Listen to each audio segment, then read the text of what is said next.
প্রিয় দর্শক, আমি এখন আছি ২৫০০-এর রাতাদি গ্রামে। এখানে একটা খালের কাছে আছি। এখানে বেশ কিছু মাছ ধরছে জেলে ভাইরা। আপনারা মাছটা দেখাচ্ছে, দেখি কি মাছ পাইছো তোমরা? একদম জীবন্ত চিতল মাছ। একটু আগে এখান থেকে ধরছে এই মাছগুলো। তো এগুলো কিভাবে ধরলা? ওই তো জাল দিয়ে ধরছি এখান থেকে, এই যে এখান থেকে ধরছি, এখান থেকে জাল দিয়ে ধরছে। জাল দিয়ে ধরছি। প্রিয় দর্শক, এই জমিটা আমাদের নিজেরই, এটা পৈতৃক সম্পত্তি।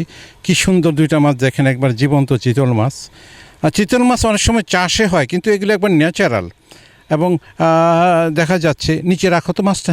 এখানে শুধু চিতল মাছ না, অন্য অন্য মাছও আছে। অন্য অন্য কী মাছ আছে দেখাইবা? শোল মাছ, শিং মাছ, হ্যাঁ, তারপরে ফয়লা ফাতা মাছ, শোলা পাতা আছে, কই মাছ আছে। এটা কি জাল দিয়ে ধরলা? এইটা হচ্ছে সাপ জাল বলে, এটার সাপ জাল বলে না? ওই যে আরেকটা মাছটা উঠাইতেছে আরেকজন, একটু দেখলো, চিতল মাছ 7টা ফোঁটা না, এরকম 2টা পাওয়া গেছে। তো এখানে কি আর বড় বড় মাছ আছে না? অনেক বড় মাছ আছে নদীতে। এত গভীর এই বালু সরাইয়া এগুলো জমিতে বাড়ি করা হয়েছে। গভীর কতটুকু হবে? অনেক 60 হাত পানি আছে বর্তমানে, 60 হাত। হ্যাঁ, আর এখানে একটু কি কি মাছ আছে বলবেন একটু? দেখেন এখানে রুই মাছের চাও আছে, গইনা মাছ আছে, কইল মাছ আছে, ফয়লা পাতা আছে, কই মাছ আছে, শিং মাছ কি আছে? শিং মাছ আছে। এই যে একটু কই মাছটা দেখাবে? এই যে কই মাছ।